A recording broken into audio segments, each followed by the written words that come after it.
हा आहे OnePlus 9. जर का तुम्ही OnePlus 8 बरोबर कंपेअर केलं तर हा थोडा छोटा वाटतो, थोडा हलका वाटतो, थोडा पातळ वाटतो, फ्लॅट स्क्रीनचा वाटतो. ओव्हरऑल हातात खूप छान वाटतो आणि परफॉर्मन्सच्या बद्दल सांगायचं झालं मित्रांनो तर खूप मोठी जंप आहे OnePlus 8 बरोबर कंपेअर केलं तर. आज या OnePlus 9 बद्दल बरंच सांगणार आहे. हा बेसिकली मधला भाऊ आहे. ह्याच्यावरती मोठा भाऊ जो आहे तो OnePlus 9 Pro आहे, ह्याच्या खाली छोटा भाऊ आहे तो OnePlus 9R आहे आणि हा मध्ये OnePlus 9. ह्याच्याबद्दल सगळं काही सांगणार आहे. पण त्या अगोदर मित्रांनो जर का पहिल्यांदा आमच्या चॅनलवरती आला असाल सबस्क्राईब करायला विसरू नका, बेल आयकॉन वाजवा, ऑल करा म्हणजे आमच्या व्हिडिओचे सगळे नोटिफिकेशन तुम्हाला मिळतील जसं आम्ही एक नवीन व्हिडिओ अपलोड करू. पण 2-3 गोष्टी आधी सांगतो. 3.5mm जॅक अजूनही नाहीये या फोनमध्ये बरं का. No it is not there. Wireless charging जर का 9 Pro बरोबर कंपेअर केलं तर वायरलेस चार्जिंग सुद्धा ह्याच्यामध्ये येत नाही. IP सर्टिफिकेशन नाहीये. म्हणजे बरं 2-3 छोट्या गोष्टी नाहीये ते आधीच सांग. नाही 3.5mm जॅक छोटी गोष्ट नाहीये.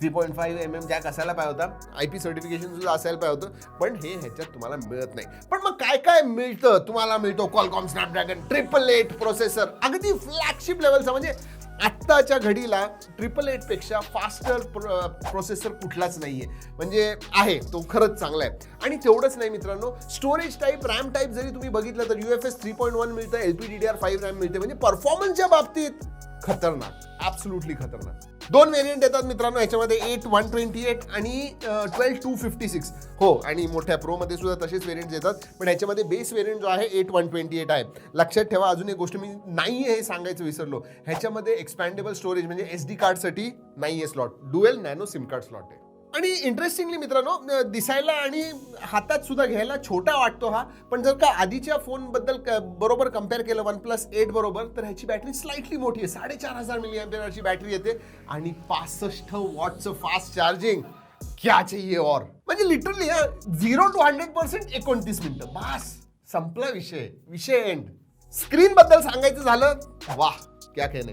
6.55 इंची फुल HD प्लस एमोलेड स्क्रीन येते मित्रांनो. आणि हो, 120 Hz फास्ट रिफ्रेश रेट सुद्धा आहे. बस एका डिस्प्ले मध्ये काय पाहिजे, दिस इज व्हॉट यू रिक्वायर. त्याच्याहून जास्त काही नकोय. आणि गोरिल्ला ग्लास 5चं प्रोटेक्शन सुद्धा येतं पुढं आणि मागं. आणि फ्रेम जी आहे, मला एंटेना बँड्स तर दिसत नाहीयेत, पण OnePlus म्हणते की हे मेटल फ्रेम आहे, so it is metal glass sandwich design.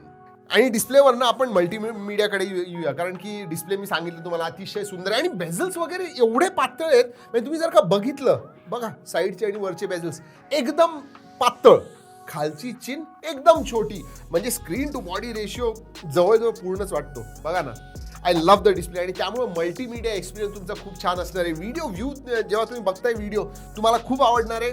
AMOLED असल्यामुळे कलर्स वगैरे एकदम पंची दिसतात, ब्लॅक्स दिसतात. व्हिडिओ व्ह्यूइंग अँगल जे आहेत ते खूप चांगले आहेत. आणि हो, स्टिरिओ स्पीकर सुद्धा आहे, so multimedia experience is also top of the line. चला कॅमेराकडे वळूया. आपण जर का प्रो मध्ये बघितलं त्याच्यामध्ये क्वाड कॅमेरा सेटअप येतो. ह्याच्यामध्ये तुम्हाला ट्रिपल कॅमेरा, डुएल नाही ट्रिपल कॅमेरा, म्हणजे 2 मोठे कॅमेराज आहेत. एक छोटासा आहे तो 2 मेगापिक्सेलचा आहे, पण हे जे 2 मोठे ते महत्वाचे आहेत मित्रांनो.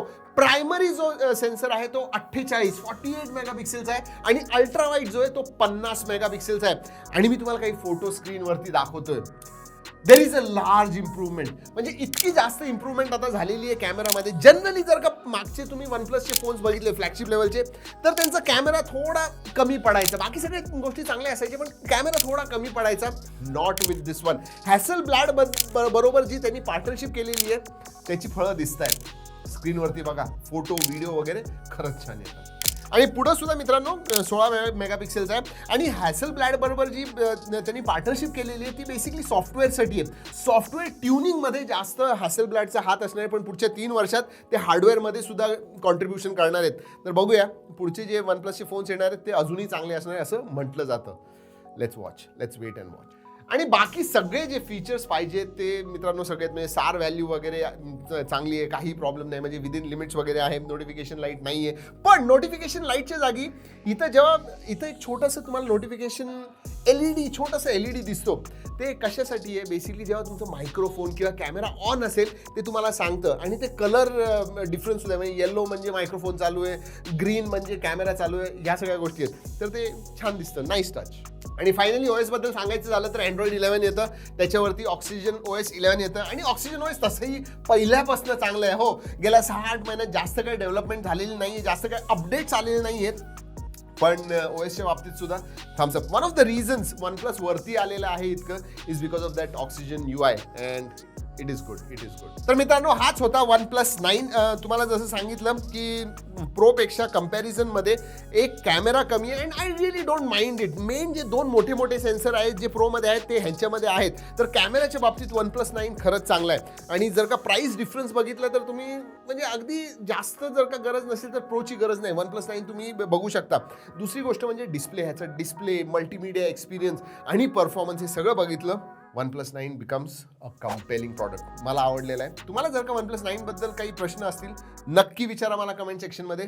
आम्ही ह्याचा फुल रिव्ह्यू सुद्धा भरपूर लवकर घेऊन येत आहोत. चला मित्रांनो, या व्हिडिओमध्ये एवढंच. पुढच्या व्हिडिओपर्यंत जय हिंद, जय महाराष्ट्र.